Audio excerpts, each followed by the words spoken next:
Well, Romain, if we could start with you, please. Many congratulations. It's just been announced that you're staying with the Haas team in 2020. Please, can you give us your reaction to this news? Yeah, good evening.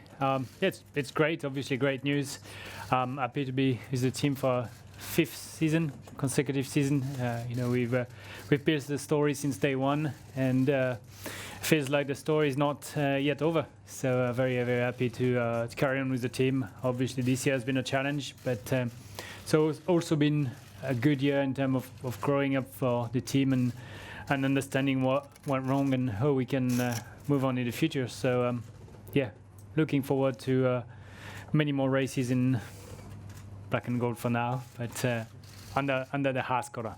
The team has worked really hard and has made some good understanding this year from the drivers' feedback and from what we've seen. I think it's a bit of a similar situation to 2017 to 2018, where 2017 the car was not as fast as we wanted, and then 2018 we obviously had a very competitive car. And I have got confidence that we will bounce back.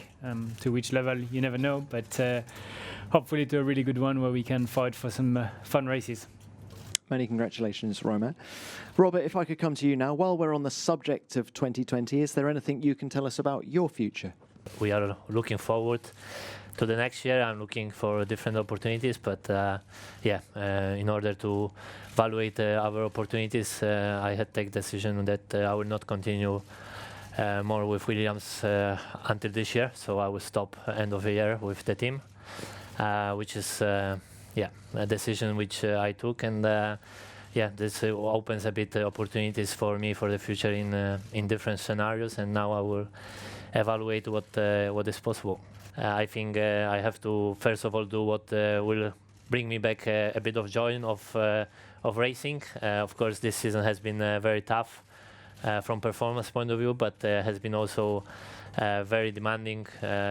Being back in Formula 1 after a long time is not easy, and especially when you are in a difficult situation we are. But still, nevertheless, I think I have to thank the team for opportunity, and I will see what the future will bring. Lando, if we could come to you now. It's been a slightly frustrating period for you since the summer break. How easy has it been to shrug it off, particularly the last lap retirement at Spa?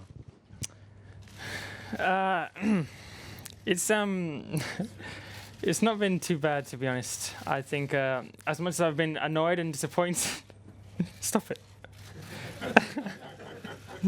I gave him 10 seconds.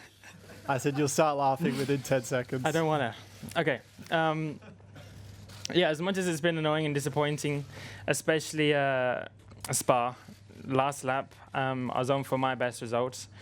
And at the moment, for us as a team, we haven't had the best few weekends in a row, and especially after Monza, running quite a bit in the championship. So, it's been tough for me because when we're on for such a good result, although it's a fifth and it's not a win and so on, for us and for myself, it's still a big achievement. So, a little bit annoyed, but in the end of the day, I think we've still been working hard. We've shown at points what we can do.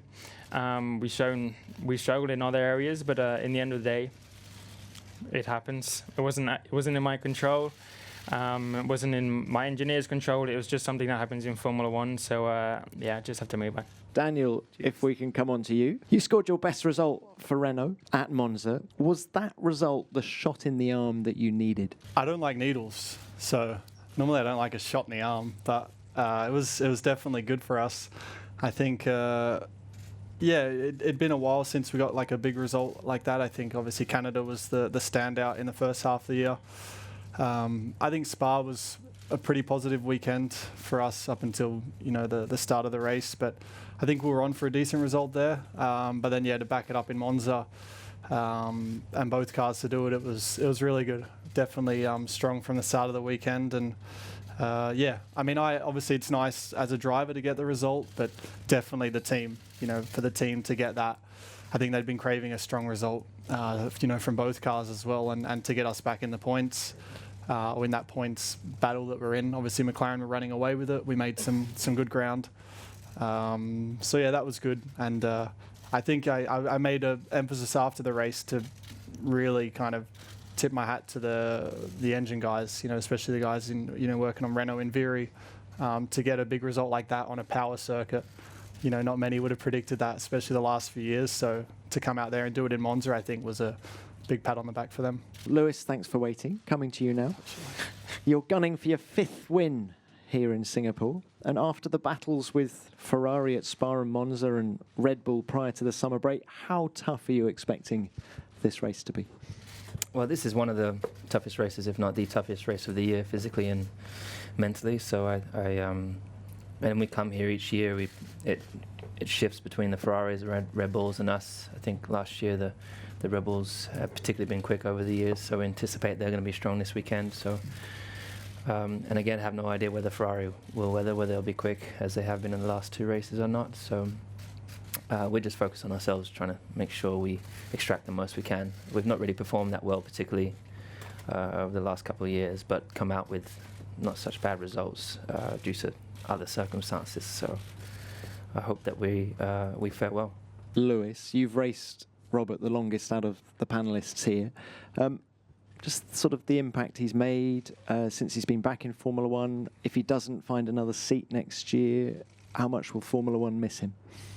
It's definitely put me on the spot. Well, I've known Robert probably the longest, I would say, and we started racing together in go-karts, 1997 probably? Yeah, 98. Yeah, so I mean, for me, Robert's one of the most talented drivers that I've competed against. As I said, from that beginning, I already saw the talent that he had, and naturally when he got to Formula 1, it's been a long time, yeah. Things can change. He's quite old now.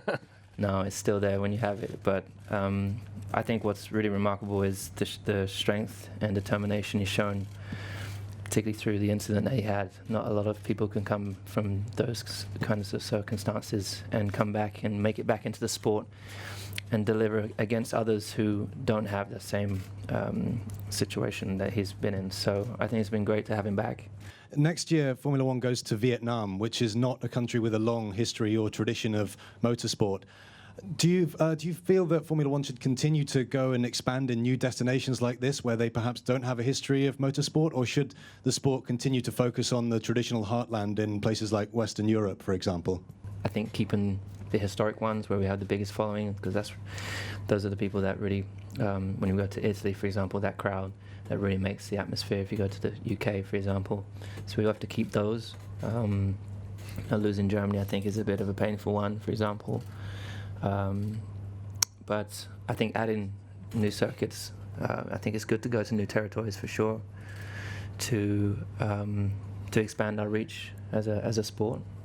I mean, selfishly, it's nice to go to new destinations. It's a chance to.